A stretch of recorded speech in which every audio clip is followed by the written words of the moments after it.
Nisa Khana says she's trying to build a Jewish library, but books cost a lot of money. If she can collect a book, what should she start with? Any suggestions? What versions? What should she get? If there are books out there for her. I know that you guys always heard me say the Mishnah Torah, but that doesn't really apply to everyone. It really depends what stage you're in. Someone who's coming to Judaism and really wants a rabbinic perspective on Torah should start off with Sefer HaMitzvot, the Book of Commandments.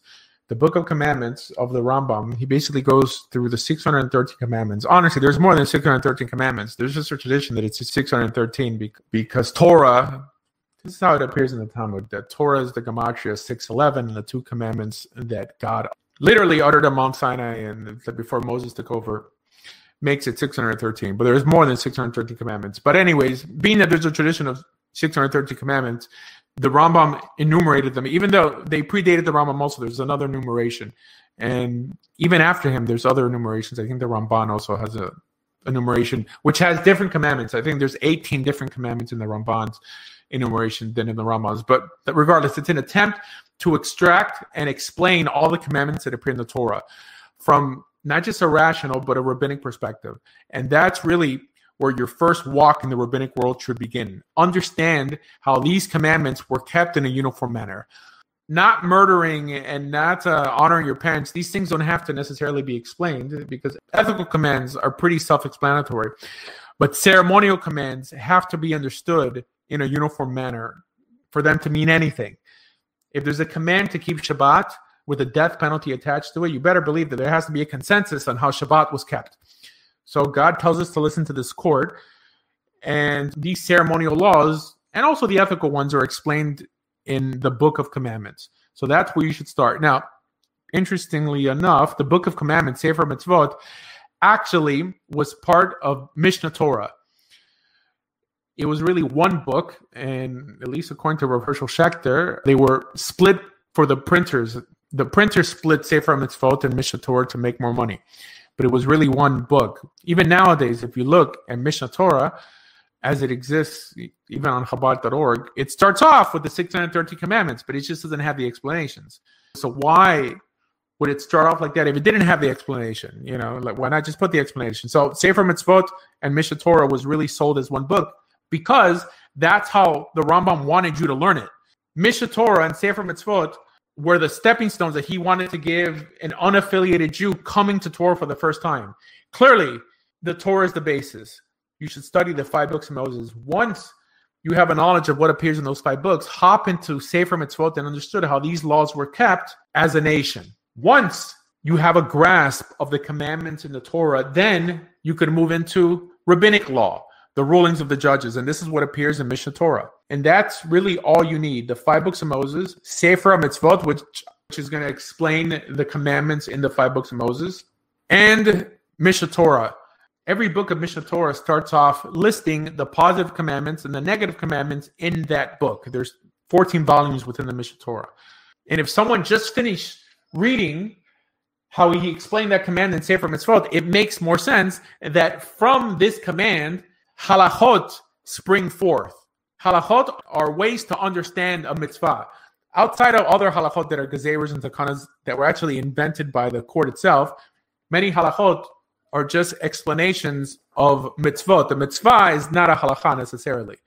A mitzvah is the base, and the halacha is how you keep that mitzvah in a uniform manner. How does the people of Israel keep this as a nation? That's where you should start. Sefer Mitzvot, and good thing that the people of Chabad have it online, all in English.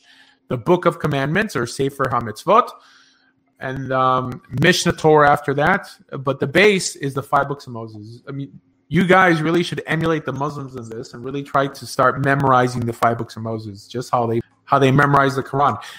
And I'll tell you, this is actually a Jewish way of study. Jews used to memorize the 5 books of Moses. One, because after the destruction of the Second Temple, people didn't have many copies available. Now, I believe that being that there's a commandment that every Jew must write a Sefer Torah, every king must write 2, that they were plentiful in the land. But after exile, people had to memorize these things. And that's how they kept the tradition alive, you know. Yeah, I like that. How does one fulfill that commandment of writing your own Torah scroll nowadays, from your perspective? I've heard, just sponsor, a Torah scroll to be written, or writing a letter in the Torah scroll. Interestingly enough, the way you fulfill that commandment is by writing a Torah scroll.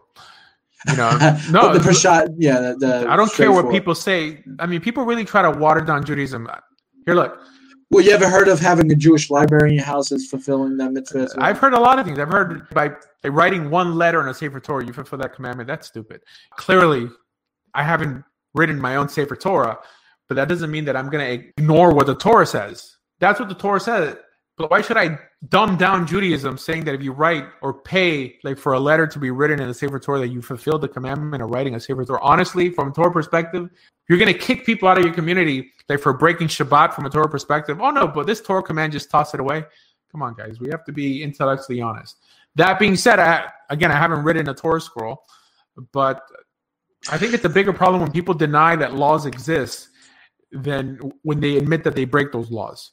Okay, we break laws. We're not perfect. I break laws. You break laws. Well, there's many rabbis online who make it sound like they never break a law.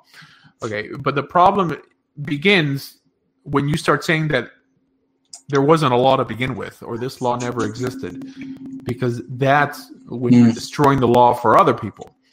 But yeah, my position on that. I think Orthodox Jews are worse when it comes to this than, say, a Reformed Jew, where an Orthodox Jew will just straight up change the law and pretend that it somehow evolved in something else.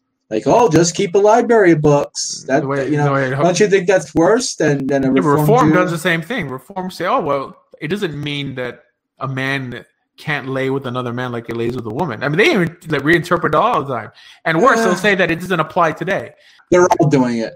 For sure, they're all doing it. Yeah. But I'm not going to say that the Reformed Jew is in any way better than an Orthodox Jew. Okay. Fair enough.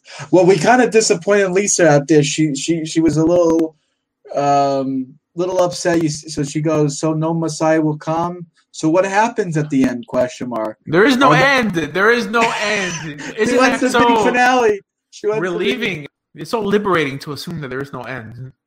Now, there's an end to our life, but our job here is to leave this world a little better than we found it for our children.